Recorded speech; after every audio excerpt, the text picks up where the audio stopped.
Y con relación a las declaraciones que se han hecho por parte del Partido Socialista de Madrid, bueno, pues no deja de resultar paradójico que después de un compromiso que ha sido incumplido de forma reiterada, como fue el AVE 2010, el compromiso del AVE 2010,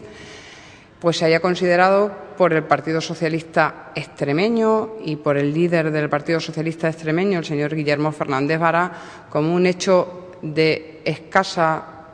relevancia, un hecho insignificante, un hecho poco importante, el que se haya producido una licitación ni más ni menos que de 100 millones de euros. Estamos hablando de 16.000 millones de las antiguas pesetas, con el impacto que esto tiene en una obra de una infraestructura de esta envergadura